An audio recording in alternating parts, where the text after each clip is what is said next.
حدیث نمبر 990 عن عبد الله بن مسعود رضي الله عنه عن النبي صلى الله عليه وآله وسلم قال كان على موسى عليه السلام يوم كلمه ربه كساء صوف وجبة صوف. حضرت عبداللہ ابن مسعود رضی اللہ تعالیٰ روایت فرماتے ہیں کہ نبی اکرم صلی اللہ علیہ وآلہ وسلم نے ارشاد فرمایا کہ حضرت موسیٰ علیہ السلام جس دن طور پر جا کر اپنے پروردگار سے بات کیے تھے، وہ جو قرآن میں واقعہ ذکر ہے کہ موسیٰ علیہ السلام اپنے اللہ تعالیٰ سے بات کی، کلیم اللہ ہے نا، موسیٰ علیہ السلام اللہ تعالیٰ سے بات کرتے تھے،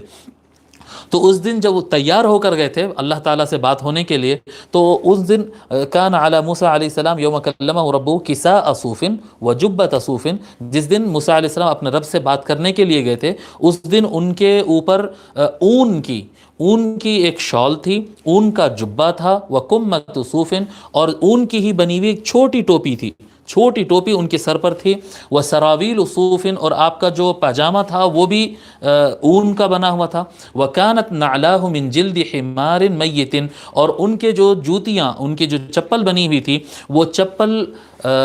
مرے ہوئے گدھے کے چمڑے سے بنائے گئے تھے، چمڑے سے بناتے نا، لیدر، جی لیدر، تو مرے ہوئے گدھے کے چمڑے سے جو لیدر تیار ہوا تھا، اس لیدر کے بنائے ہوئے ان کے چپل تھے. پھر خود ہی فرماتے ہیں حضرت عبداللہ ابن مسعود والکمۃ القلنسوۃ الصغیرہ، یہاں پر جو لفظ وکمۃ صوف آیا ہے، جی وہ کمہ کہتے ہیں چھوٹی ٹوپی کو. اور آج بھی ہم دیکھتے ہیں جیوز جو ہوتے ہیں نا، یہود کو ہم دیکھتے ہیں وہ سر پر ایسی اتنی چھوٹی ٹوپی لگاتے، دیکھیے یہ ذرا زیادہ ہی چھوٹی کر دی ہے وہ لوگ. حضرت موسیٰ علیہ السلام چھوٹی ٹوپی لگاتے تھے، اس کو چھوٹی کرتے کرتے یہ لوگ ذرا زیادہ چھوٹی کر دیے، اور پتہ نہیں وہ کیسا ٹھہراتے سر پہ، وہ آج تک سمجھ میں نہیں آیا کیسا ٹھہرتی ہوں گے. کچھ اندر گم وم لگاتے ہوں گے یا پھر کانٹا رہتا، نہیں پتہ. کانٹا رہا تو پھر جس کے بال نہیں ہیں وہ کیسا ٹھہرائیں گے؟ ہاں